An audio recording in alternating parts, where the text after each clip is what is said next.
오늘은 로마서 47강을 시작하겠습니다. 오늘의 주제는 믿음의 분량. 우리가 예수 믿고 중생한 모든 하나님의 자녀는 하나님께서 각 성도들에게 믿음의 분량대로 성령의 은사를 각각 주십니다.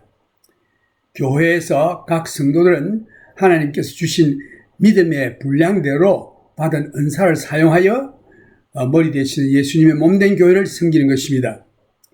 우리 몸의 어느 한 부분도 더 귀하고 덜 귀한 것이 없듯이 성령의 은사도 마찬가지입니다.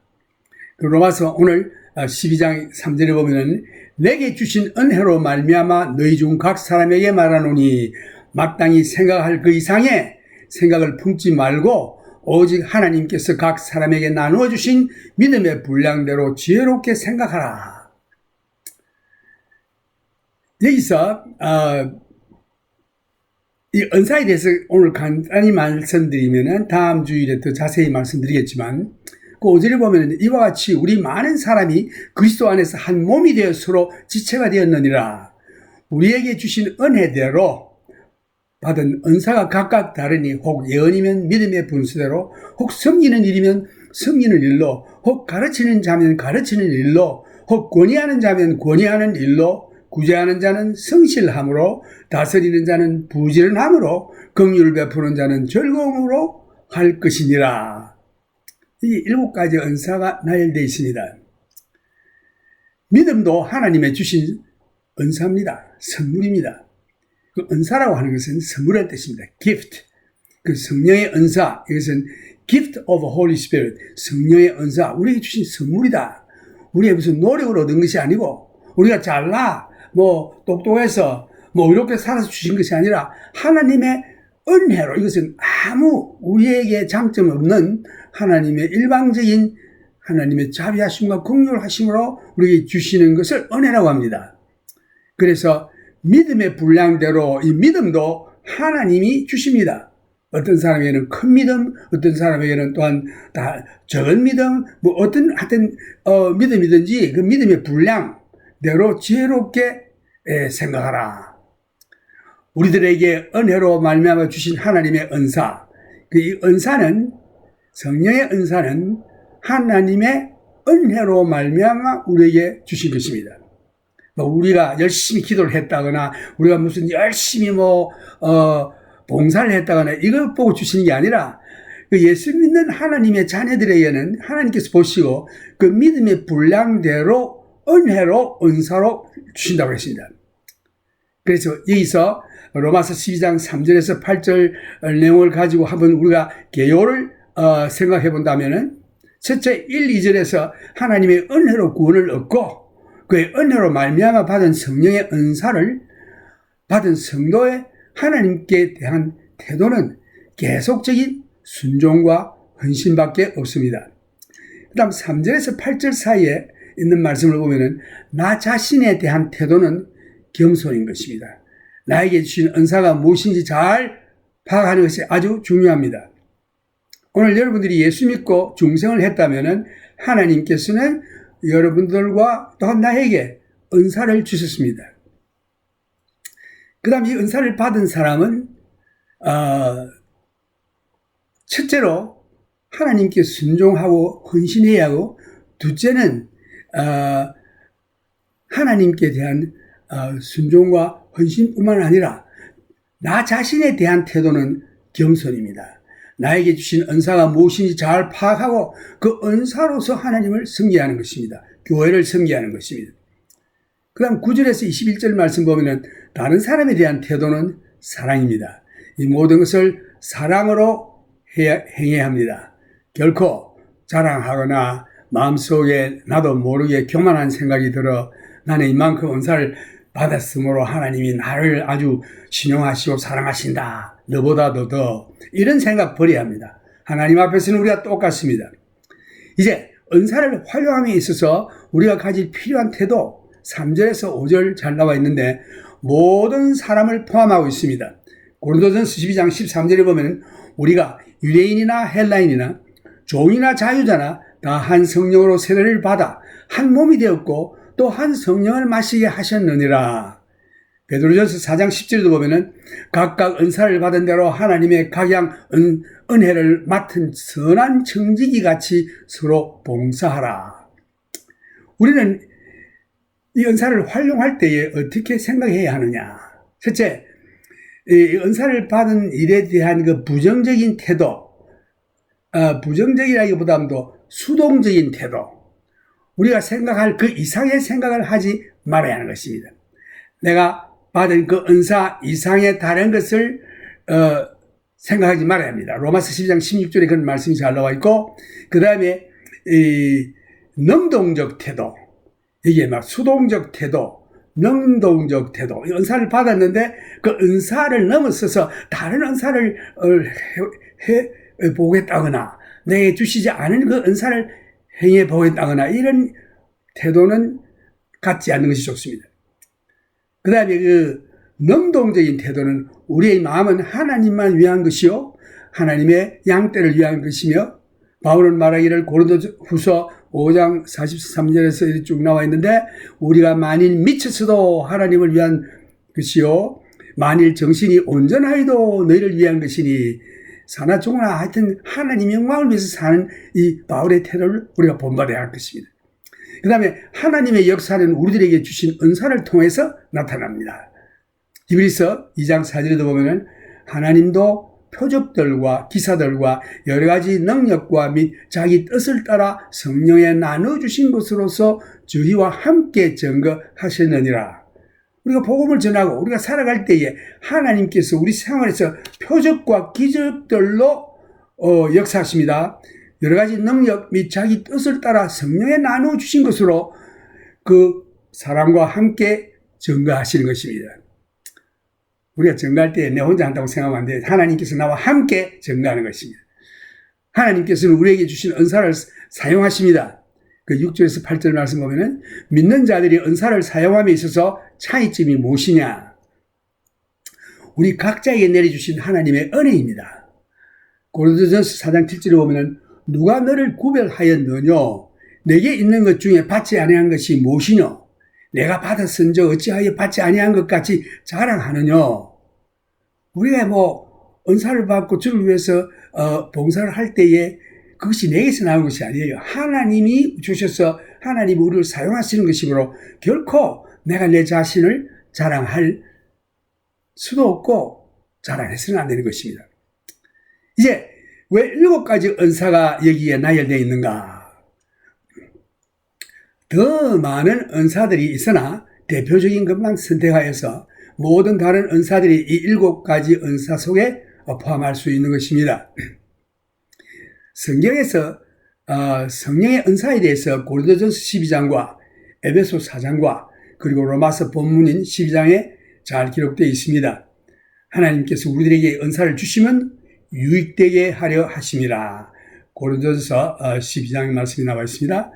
이 선택된 은사는 하나님께서 역사하시는 분야의 요점을 잘 나타내는 것들입니다.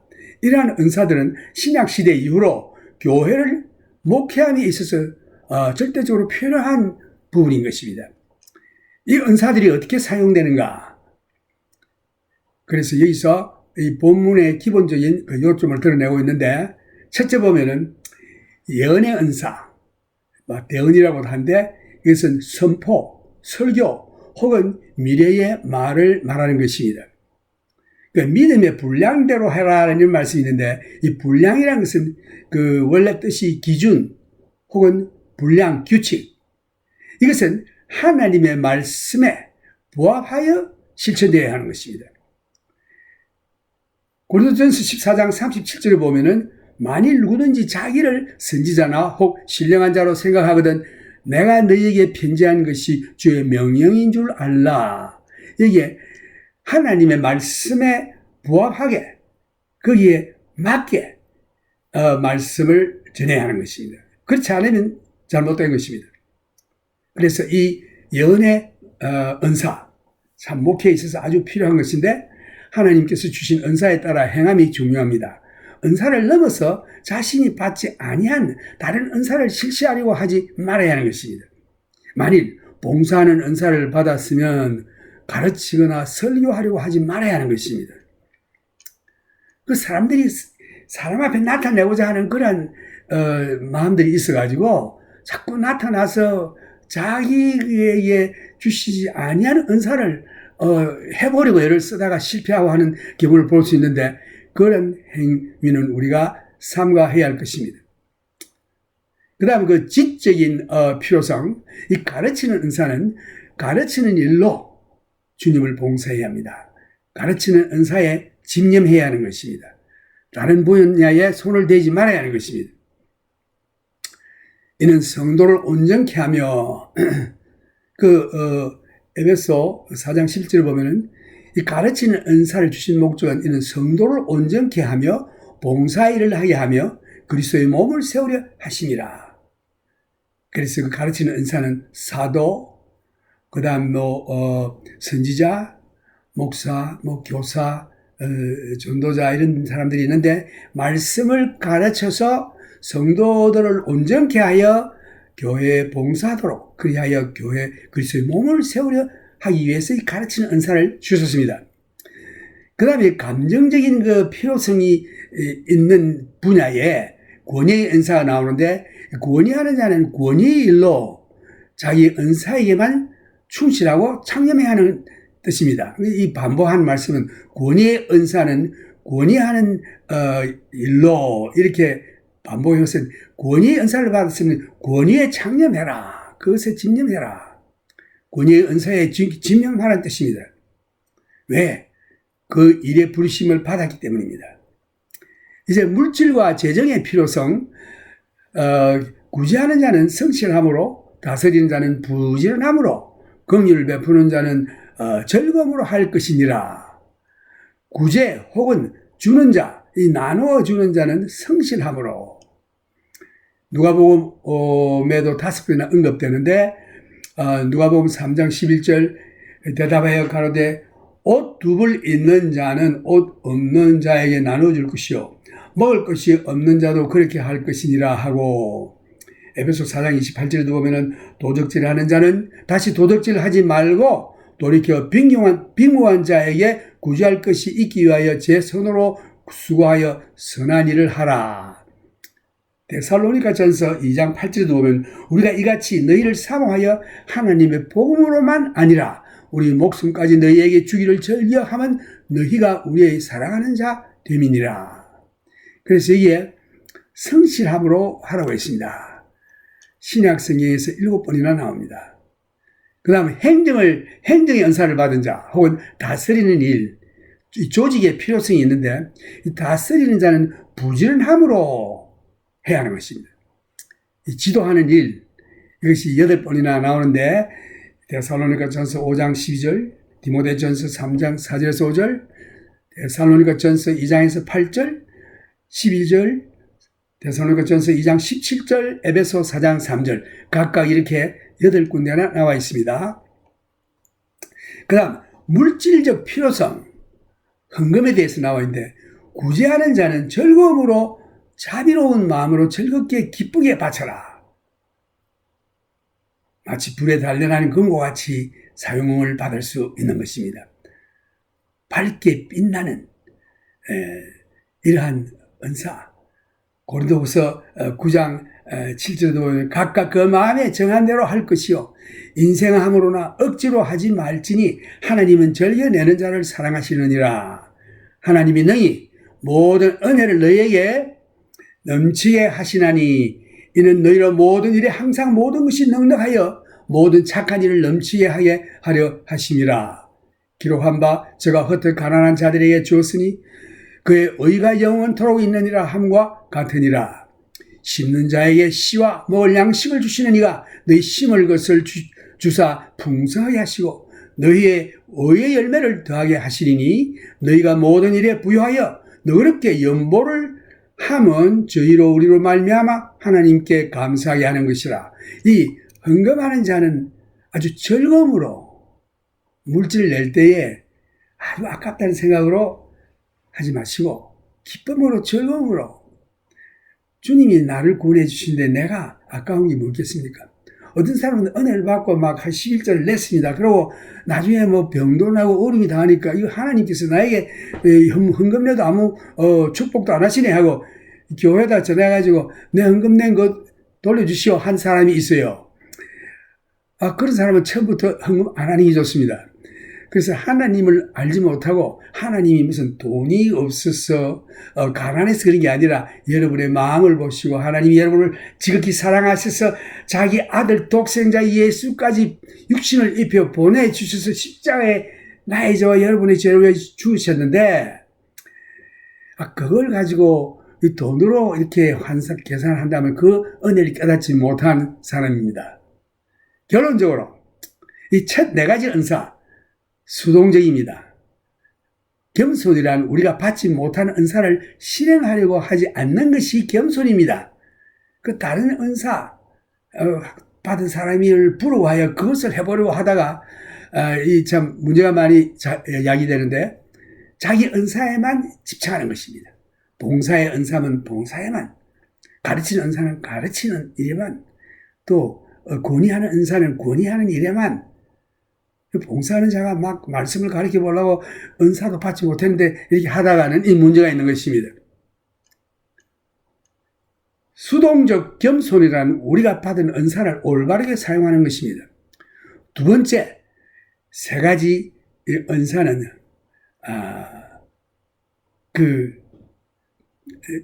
능동적인 은사, 자기 맡은 일에 충성을 다하고 다른 은사에 대한 어떤 월권 행위라든가 이런 걸 하지 않는 것이 이게 능동적이요.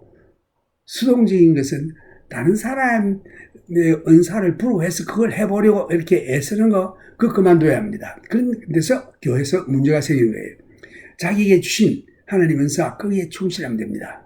주일학교 교사면 교사 여기에 하나님 앞에서는 그 은사가 똑같아요. 그래서 그 일에만 충실하면 됩니다. 이 영적 은사를 실생활에서 적용한 예가 아주 재밌는 예가 있는데 그 미국의 빌 가스터라는 분이 이 예화를 들었는데 어느 저녁 파티에서 8명이 참석했습니다. 그래서 파티 주인이 식후에 먹는 케이크를 가지고 오다가 그걸 실수로 땅에 떨어뜨렸어요. 이럴 때에 예언의 은사를 받은 자는 이렇게 말할 것입니다. 조심하지 않으면 그런 일이 일어납니다.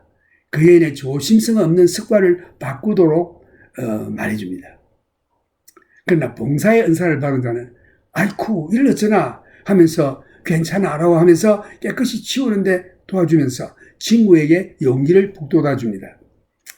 그 다음 가르치는 은사를 받은 자는 떨어뜨린 이유는 한쪽이 너무 무거워서 떨어져 있기 때문에 다음부터는 좀 잘 두 손으로 잘 이렇게 받쳐서 조심하세요 하고 그 원인 규명 가르치는 은사. 그 다음 권위 은사는 괜찮아 그럴 수도 있지 하고 위로하며 다음에는 디저트를 음식과 함께 상에 올려놓읍시다. 이렇게 아주 실수한 자를 위로하는 것입니다. 그 다음에 주는 은사. 이 사람은 주는 은사를 받은 자는 염려 마시오. 제가 시장 가서 디저트를 하나 더 사오겠습니다. 필요한 것을 채워주는 이와 같은 일을 하는 것입니다. 그 다음에 다스리는 은사 혹은 행정을 맡은 이 분은 그 일을 보고 신집사 걸레 빨리 가져와요. 한집사 그 쏟아진 케이크를 쓰레기통에 집어넣어요. 이렇게 하면서 김집사는 다른 케이크를 하나 가져오십시오. 이렇게 지가 아주 행정을 잘합니다. 그래서 그 다음에 자비의 은사를 받은 사람을 보면은 그 실수한 여주인에게 염려하지 마시오. 이런 일들은 누구에게나 있을 수 있습니다. 당황하는 자매님을 위로하는 것입니다. 이게 참 재미있는 얘기를 누가 했는데 여기에서 이 은사에 대해서 주된 생각은 뭐냐? 내가 마땅히 생각해야 하는 것보다 나 자신을 더 높이 생각하는 것이 하나님을 섬김에 있어서 가장 큰 문제입니다. 하나님께서 왜 나를 택하셨는지 그 이유를 찾아보려고 애를 쓰는 중에 때로는 하나님께서 나를 믿을 수 있는 사람으로 아셨기 때문이라고 착각하는 것입니다. 그러면 하나님은 나의 장점을 보고 택하신 것이 아니라 단순히 하나님의 은혜로 나에게 주시기를 원하시기 때문에 택하신 것입니다. 내게 장점이 있어서 나를 택한 것이 아니기 때문에 내가 하나님의 쓰임을 받는 인간 도구로서 하나님께 속한 영광을 가로챌 위험이 있음을 항상 기억해야 하는 것입니다. 하나님께서 나를 쓰신다 하여 교만하지 말아야 하는 것입니다. 그 이유는 하나님께서는 이 어리석은 동물인 당나귀도 사용하셔서 발람에게 말하게 하셨던 분이시기 때문입니다. 민수기 22장 22절에서 23절 그 사건이 나와 있습니다. 하나님께서 자신의 도구로 쓰시기 위하여 당신에게 그의 성령으로 기름 부으실 때에 사람들은 때때로 당신을 특별한 사람으로 높일 것입니다. 안진병이 일어난다거나 병이 낫는다 그러면 이야 저 사람 정말 하나님 가까이 있고 하나님의 특별한 사람이구나 이렇게 생각합니다. 당신이 그러한 일을 금지시킬 수는 없지만 그 사람들이 그렇게 생각하는 거 그래 하지 마시오라든가 이런 말할 수는 없지만 그러한 박수와 칭찬은 거절해야 하는 것입니다. 그 모든 영광을 하나님께 돌려야 하는 것입니다. 이 예로서 베드로와 요한이 성전 미문에 앉아 구걸하고 있었던 안전뱅이를 일으키는 일에 있어서 하나님의 도구로 쓰임 받았을 때에 사람들은 베드로 주위에 몰려들었습니다. 그들이 놀라운 표정으로 하나님이 당신을 쓰시는 것 보니 당신은 거룩한 사람임에 틀림이 없다라는 뜻으로 놀라운 표정으로 베드로를 쳐다볼 때에 베드로는 고침을 받은 사람에 관하여 다음과 같이 말했습니다. 이스라엘 사람들아 어찌하여 이 일을 기이히 여기느냐? 우리 개인의 권능과 경건으로 이 사람을 걷게 한 것처럼 왜 우리를 주목하느냐? 이것은 예수 그리스도의 능력이 너희들에게 나타난 것이니 그에게 만영광을 돌더라. 사도행전 3장 1절에서 16절 말씀에 잘 나와 있습니다. 베드로는 실수투성이고 연약한 사람이라는 것을 자신이 잘 알고 있습니다. 그래서 예수님께서도 그에게 말씀하시기를 게세마네 동산에서 1시간 깨어 기도하라고 했는데 그걸 못해가지고 쿨쿨 자고 있을 때에 마음은 원이로되 육신이 약하도다 라고 하셨습니다. 마태복음 26장 41절에 그런 말씀이 있죠. 베드로가 성령의 기름 부음을 받고 쓰임을 받았을 때에 하나님의 영광을 가로채지 않았습니다. 오히려 하나님께 영광을 돌렸습니다. 하나님께서 당신에게 기름 부어 쓰실 때에 하나님의 영광을 가로채지 말아야 합니다. 바울은 고린도전서 4장 7절에서 다음과 같이 묻고 있습니다. 누가 너를 구별하였느냐? 내게 있는 것 중에 받지 아니한 것이 무엇이뇨? 내가 받았은즉 어찌하여 받지 아니한 것 같이 자랑하느냐? 만일 당신에게 건전한 정신과 지혜를 주시지 않으셨다면 당신은 중을대는 바보 천치에 지나지 않을 것입니다. 당신이 생각하고 이치에 바르게 판단할 수 있는 것은 하나님께서 그렇게 할 수 있도록 능력을 주시기 때문입니다. 이러므로 당신 자신이나 당신의 능력을 결코 확대하여 자랑하지 말아야 합니다. 그 이유는 그것이 당신에게서 나온 것이 아니기 때문입니다. 주님께서 내게 말씀하시기를 내가 받지 않고 준 적이 있느냐? 아무것도 없습니다. 주님. 그러면 나의 영광을 가로채지 않겠지? 나는 주님께 말씀 올리기를 주님 결코 그러지 않을 것입니다. 라고 답할 것입니다. 그렇습니다. 내가 가진 모든 것이 주님께로부터 온 것입니다. 바울은 다음과 같이 말하고 있죠. 내게 주신 은혜로 말미암아 너희 중 각 사람에게 말하노니 마땅히 생각할 그 이상의 생각을 품지 말고 오직 하나님께서 각 사람에게 나눠주신 마음에 각 사람에게 나눠주신 그 믿음의 분량대로 지혜롭게 생각하라. 로마서 12장 3절 말씀. 사람들은 믿음으로 나타난 일을 높이는 경향이 있습니다. 이것은 영적 교만을 불러일으키기가 쉽는데 하나님께서 나의 큰 믿음의 영으로 그러한 놀라운 일을 하셨다라고 생각한다면 마치 사람의 믿음이 하나님이 하신 일의 중심이 되는 것처럼 보입니다. 놀라운 기적이나 역사는 어디까지나 하나님께서 하시며 사람은 단지 하나님의 말씀을 믿고 그 말씀에 순종할 따름인데 그 역사의 근원이 사람에게서 난 것처럼 오해하여 하나님의 영광을 가로채게 된다면 이것은 두려운 일입니다. 바울은 또 에베소 2장 8절에서 이렇게 말합니다. 너희가 그 은혜를 인하여 믿음으로 말미암아 구원을 얻었나니 이것이 너희에게서 난 것이 아니요 하나님의 선물이라. 당신은 그럼 우리가 한 것은 하나도 없다는 말씀입니까? 할지 모르나 실제로 우리가 한 것이 하나도 없습니다. 그것이 사실이에요. 이는 하나님께서 우리에게 주시는 은혜 가운데 우리에게 분수대로 믿음도 허락하셨기 때문입니다. 하나님께서 그러한 믿음을 우리에게 주시지 않았다면 우리가 믿을 수도 없었을 뿐만 아니라 또 우리는 아마 아직도 바깥 어두운 곳에서 방황하고 있을 것입니다. 베드로는 나면서부터 안전뱅이가 된 자를 일으켜 걸으며 또한 뛰고 있는 것을 바라보고 있는 무리들에게 설명하기를 예수로 말미암아 난 믿음이 너희 보는 사람 앞에서 이같이 완전히 낫게 하였느니라. 사도행전 3장 16절 예수의 믿음이라고 했습니다.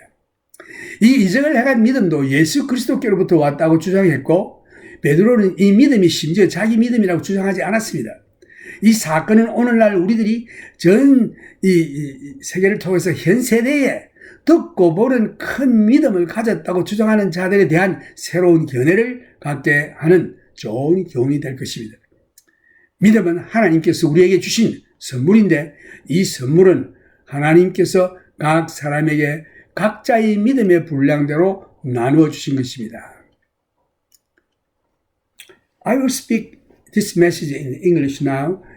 Romans lecture 47, book of Romans chapter 12 verses 3. For I say, through the grace given to me, to everyone who is among you, not to think of himself more highly than he ought to think, but to think soberly, as God has dealt to each one a measure of faith. The faith is a gift of God. So we have to serve God with a spiritual gift. Here, verses 3 to 8, gifts of grace. The overview about these verses from 1 to 8, book of Romans chapter 12 verse 1, I deserve the eternal death in the hell, lake of fire because of my sins, but through his grace I was saved by faith. Therefore, my attitude toward God must be continual dedication to him. And verse 3 through 8, nothing merit in me, therefore my attitude for myself should be humility, thinking correctly about myself and about my gift, which was bestowed upon me through his grace by God. Now, verse 9 through 21, my attitude toward others is to love. Nothing boast about myself because any gift that I have is given by God through his grace. First gift, then love. The love makes my gift to work like God intends. The attitude we need in using our gift, verse 3 to 5, it includes everyone, to everyone who is among you. Order of teaching with 1 Corinthians chapter 12, 13, for by one Spirit we were all baptized into one body, whether Jews or Greeks, whether slaves or free, and have all been made to drink into one Spirit. 1 Peter chapter 4 verses 10, as each one has received a gift, minister it to one another as good stewards of the manifold grace of God. It involves how we think negatively, not to think of himself more highly. Here, in Greek,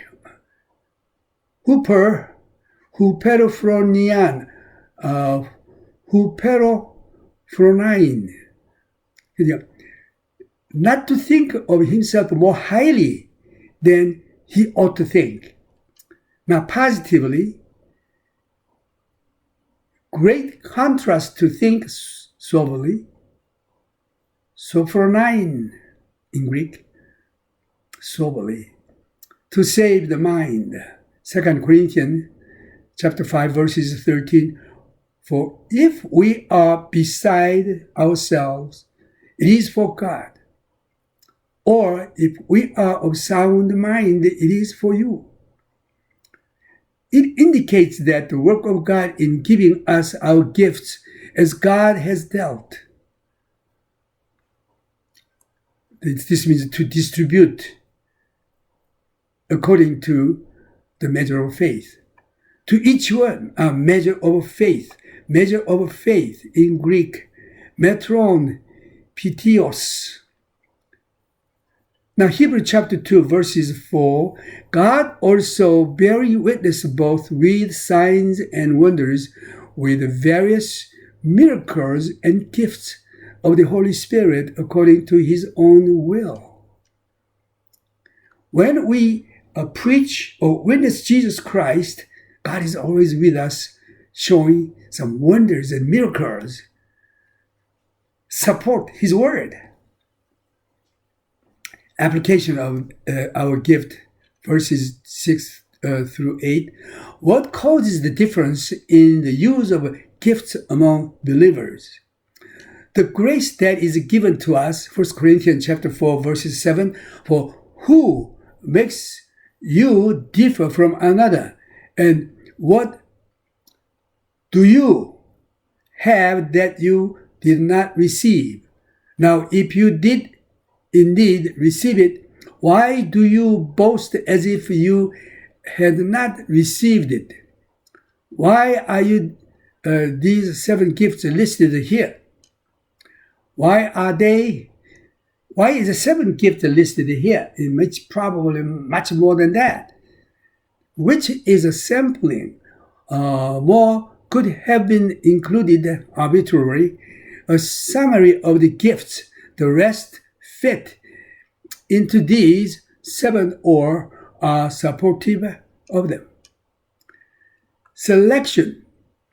A selection of the gifts which illustrate the point of this passage. Standard for church ministry after the New Testament will be completed.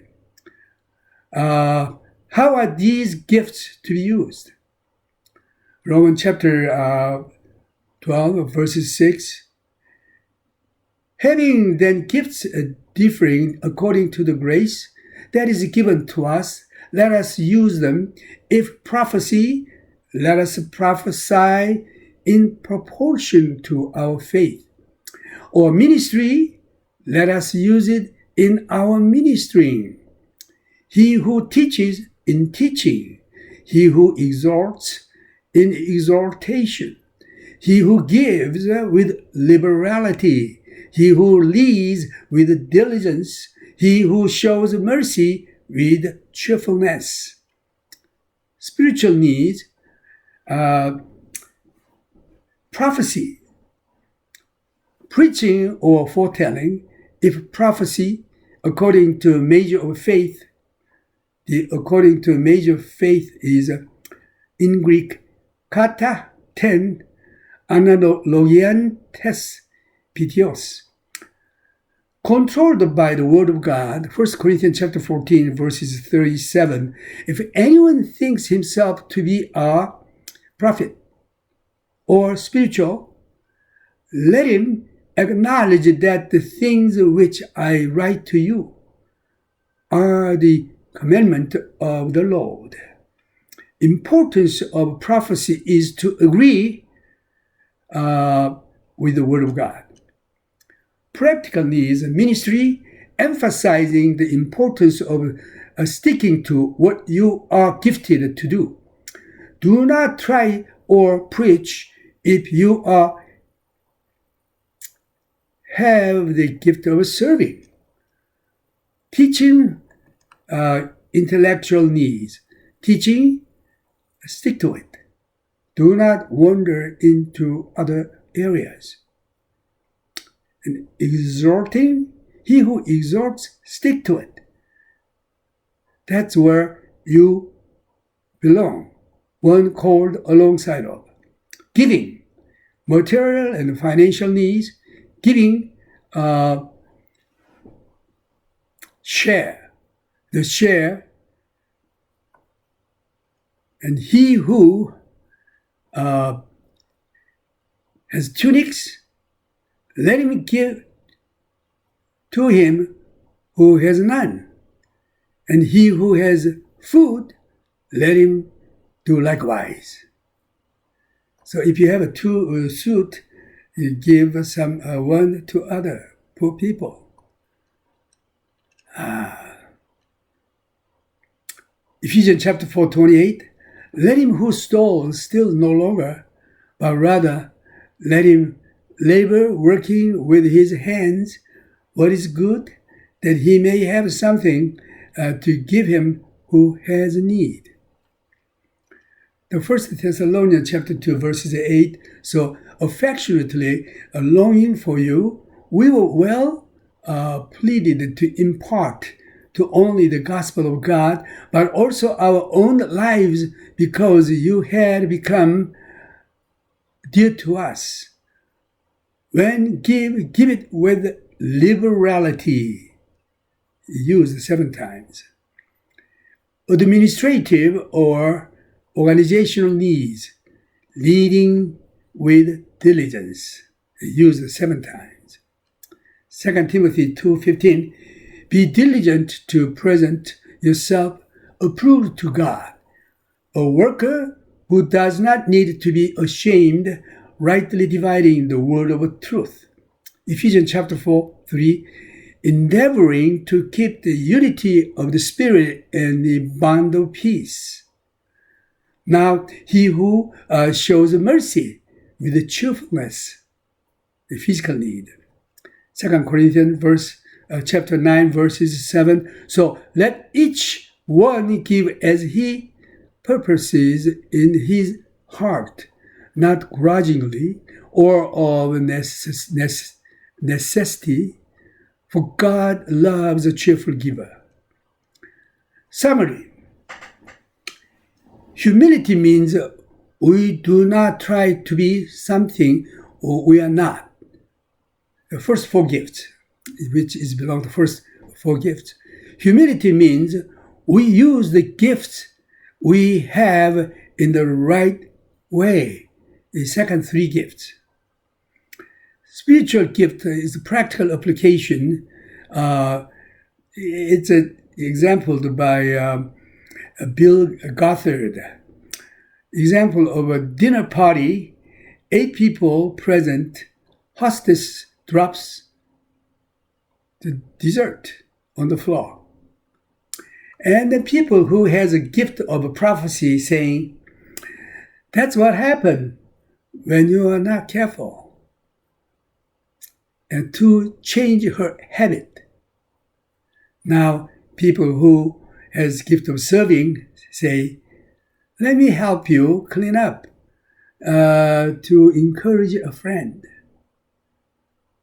But gift who has teaching, the reason it fell, it was too heavy on one side to discover why it happened. And gift to the one who has a gift of exhortation. Next time, let's serve the dessert with the meal to correct the future. And then one who has a gift of giving, don't worry, I'll be happy to go to the store and buy a new dessert and supply the need. And then one who has gift of a leadership or administration, he'll say, Jim, get the mop.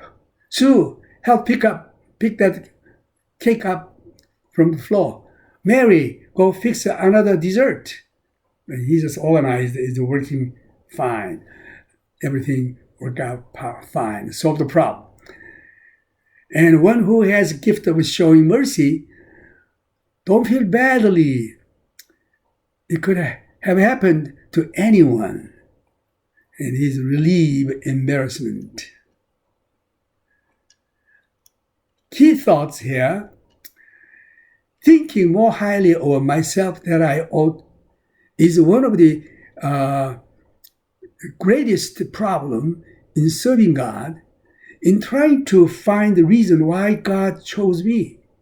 I sometimes think that He knew He could trust me.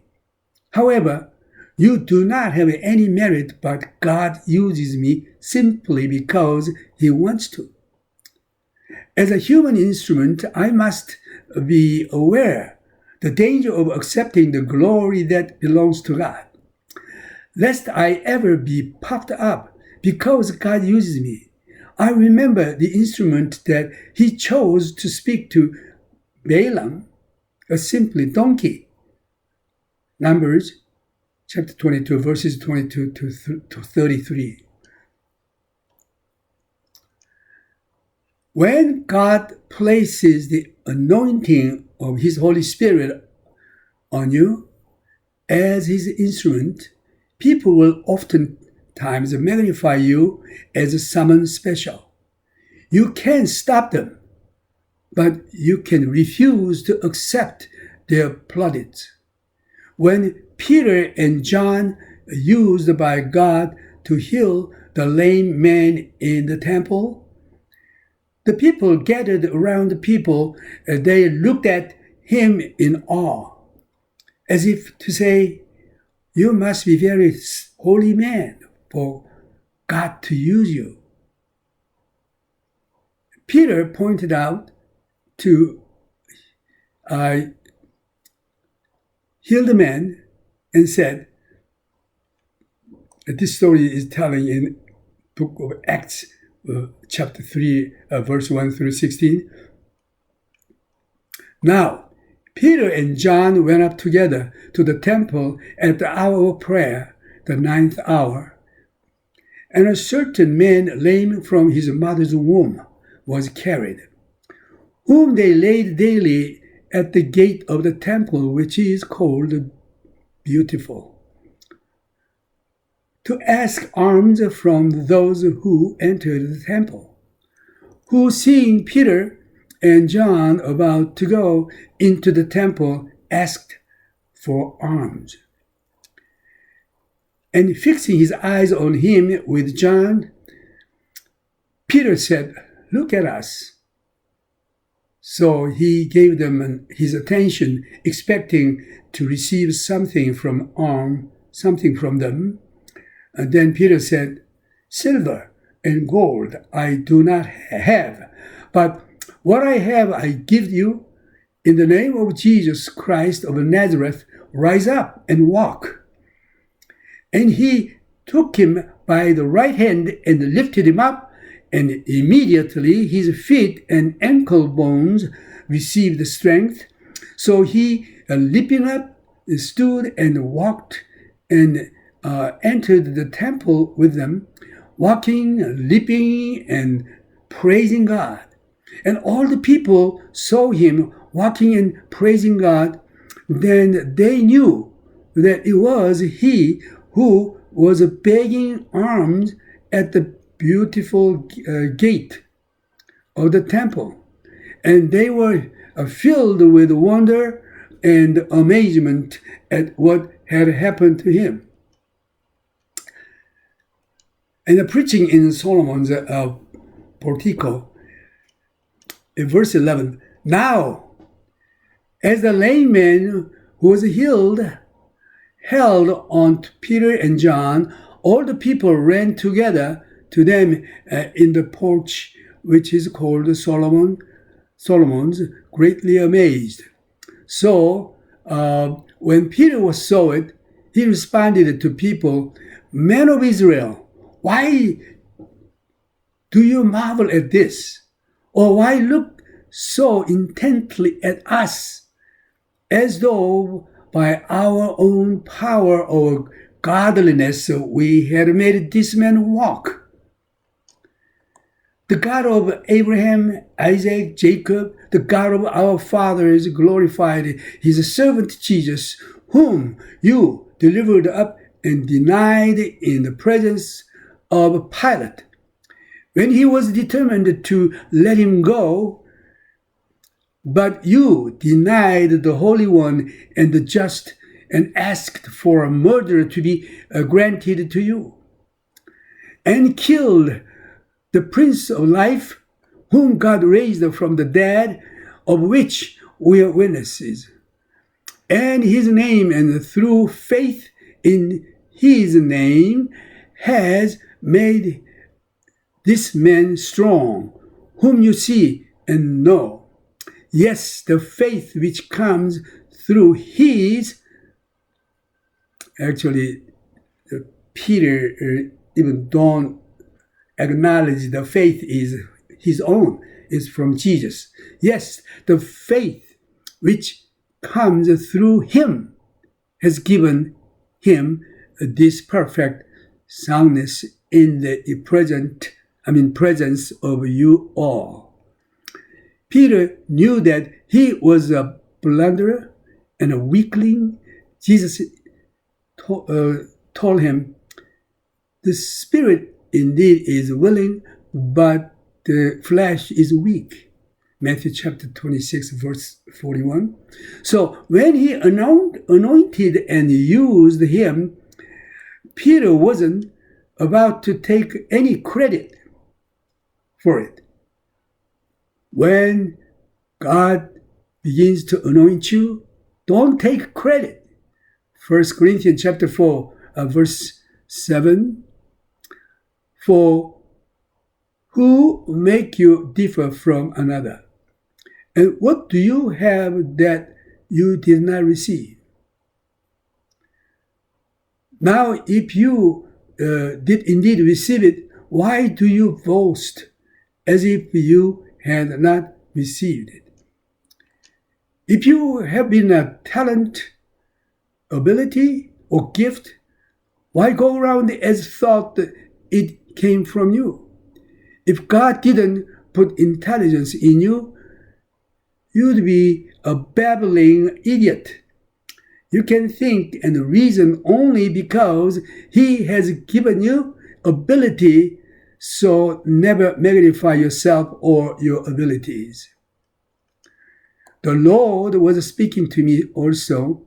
He said, what did you give but what you received? I said, nothing, Lord.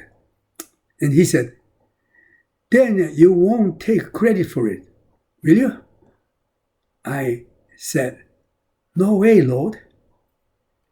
Whatever I have come from God, Paul says that every man ought to think soberly, according as God had dealt to every man the measure of faith.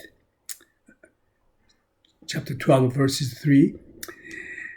Man has a tendency to exalt the idea of faith, and this can easily become a matter of spiritual pride. It is the gift of God. God does such a wonderful things through me because of my great faith, as though man's faith was at the center of God's great work. Paul said, Ephesians chapter 2, verses 8, for by grace you have been saved through faith, and that not of yourselves, it is the gift of God. You may say, what? You don't get any credit? No, God gave us the necessary measure of faith to believe in the grace that he was offering. If he hadn't given us that faith, we couldn't believe. We'd be still, but in the dark looking in. Peter explained to the wondering throng how the lame man was walking and leaping. Yes, the faith which is by him. Acts chapter 3:16. That faith for the miracle had come by Jesus Christ. Peter wasn't even claiming the faith as his own. This is quite revealing in the light of all the prodding we receive nowadays to greater faith. Faith is God's gift to us, and He has given to each man a measure of faith. Therefore, all glory to God, not to us. Now it's a praising time.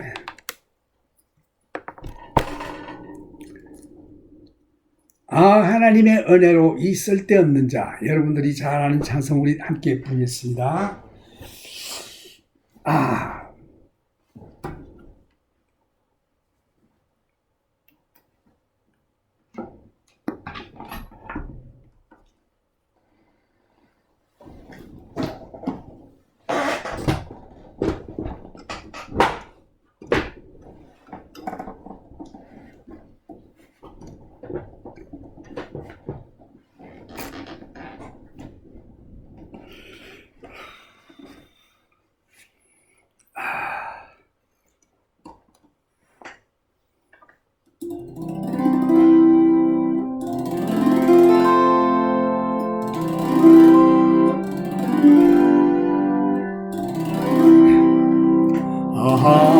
하나님의 은혜로 이 쓸데없는 자 왜 구속하여 주는지 난 알 수 없도다. 내가 믿고 또 의지함은 내 모든 형편 잘 아는 주님 널 돌보아 주실 것을 나는 확실히 아네. 왜 내게 굳센 믿음과 또 복음 주셔서 내 마음이 항상 편한지 난 알 수 없도다. 내가 믿고 또 의지함은 내 모든 형편 잘 아는 주님 널 돌보아 주실 것을 나는 확실히 아네.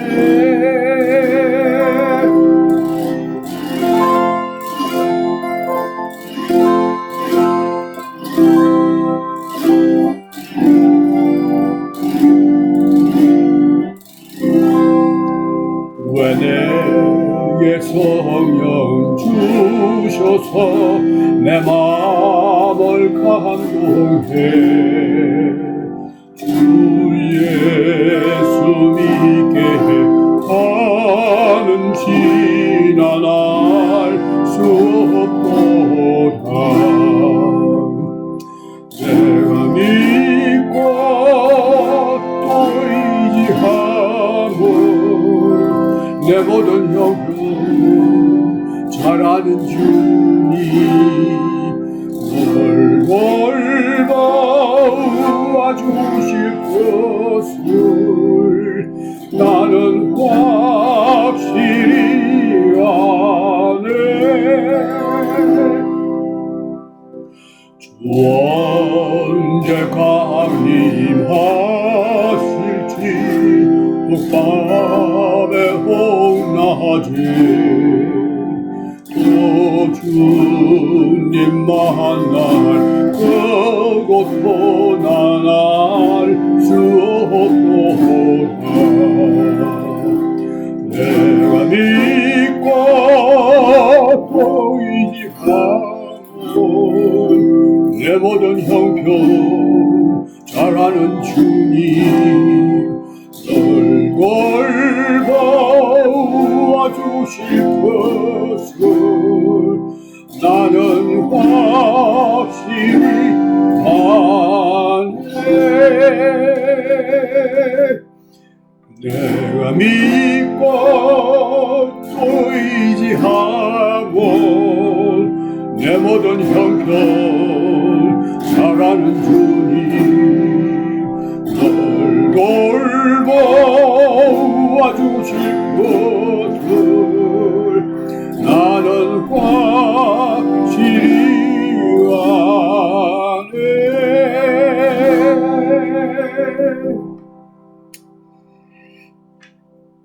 이제 우리 주 예수 그리스도의 크신 은혜와 하나님의 무한하신 사랑과 성령님의 인도하심이 우리 주님 오실 때까지 여러분들과 항상 함께 하시기를 축원합니다. May the grace of our Lord Jesus Christ and the love of our heavenly Abba Father and the communion of the Holy Spirit be with you until we meet with Jesus. God bless you.